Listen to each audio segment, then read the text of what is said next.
King James Bible, the book of the prophet Jeremiah, chapter 45.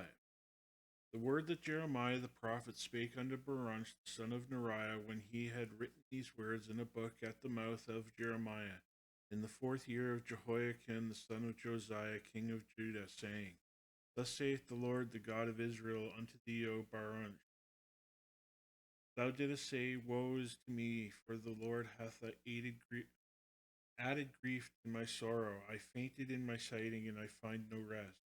Thus shalt thou say unto them, The Lord saith thus, Behold, that which I have built will I break down, and that which I have planted I will pluck up, even this whole land.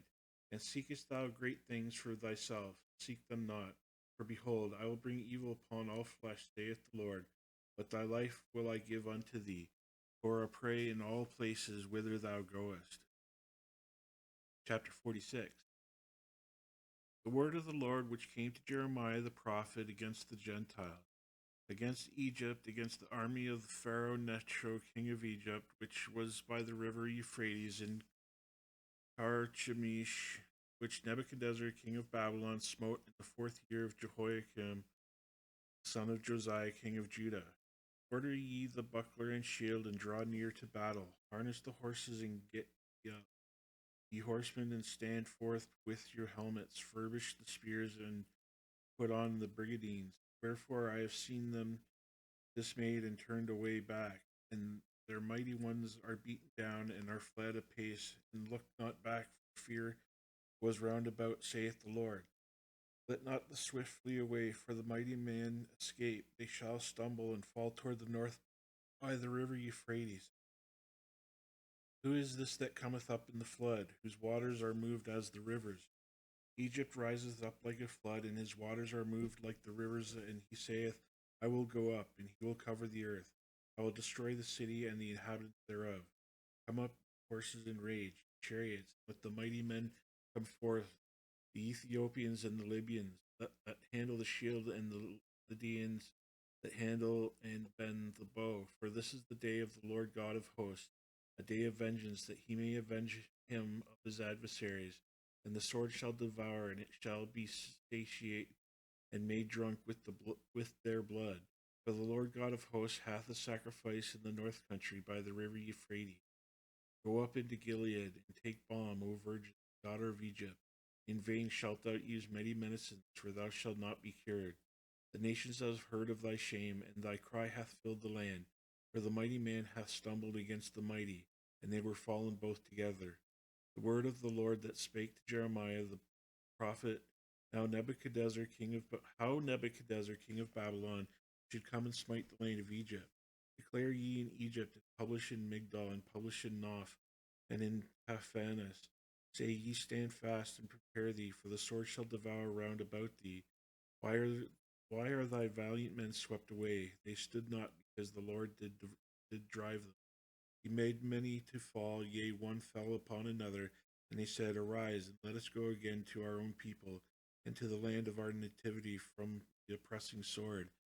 And they did cry here, Pharaoh king of Egypt is but a noise.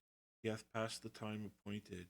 As I live, saith the king, whose name is the Lord of hosts, surely as Tabor is among the mountains, and as Carmel by the sea, so shall he come. O thou daughter dwelling in Egypt, furnish thyself to go up into captivity, for Noph shall be waste and desolate without inhabitant. Egypt is like a very fair heifer, but destruction cometh out of the north.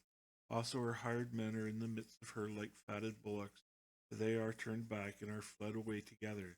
They did not stand, because the day of their calamity was come upon them, and the time of their visitation.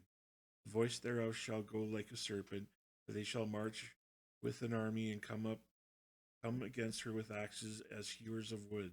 They shall cut down her forests, saith the Lord, though it cannot be searched, because they are more than the grasshoppers, and are innumerable. The daughter of Egypt shall be confounded, she shall be delivered into the hand of the people of the north.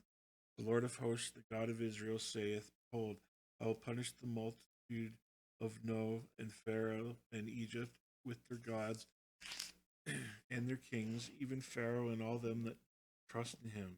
And I will deliver them into the hand of those that seek their lives, into the hand of Nebuchadnezzar king of Babylon, and into the hand of his servants.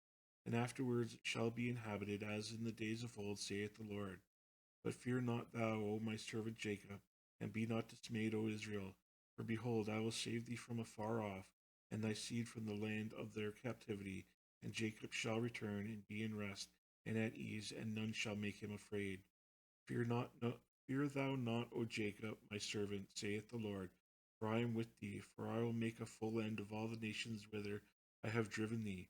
But I will not make a full end of thee, but correct thee in measure. Yet will not leave will yet will I not leave thee wholly unpunished.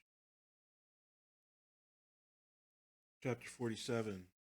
The word of the Lord that came to Jeremiah the prophet against the Philistines, before that Pharaoh smote Gaza. Thus saith the Lord, behold, waters rise up out of the north, and shall be an overflowing flood, shall overflow the land and all that is therein, the city and them that dwell therein. Then the men shall cry, and all the inhabitants of the land shall howl. All the noise of the stamping of the hoofs of his strong horses, at the rushing of his chariots, and at the rumbling of his wheels, the fathers shall not look back to their children for feebleness of hands, because of the day that cometh to spoil all the Philistines, and to cut off Tyrus and Zidon, every helper that remaineth, for the Lord will spoil the Philistines, the remnant of the country of Caphtor. Baldness is come upon Gaza, Ashkelon is cut off with the remnant of their valley. How long wilt thou cut thyself? O thou sword of the Lord, how long will it be ere thou be quiet? Put up thyself into thy scabbard, rest and be still. How can it be quiet, seeing the Lord hath given it charge against Ashkelon and against the seashore? There hath he appointed it.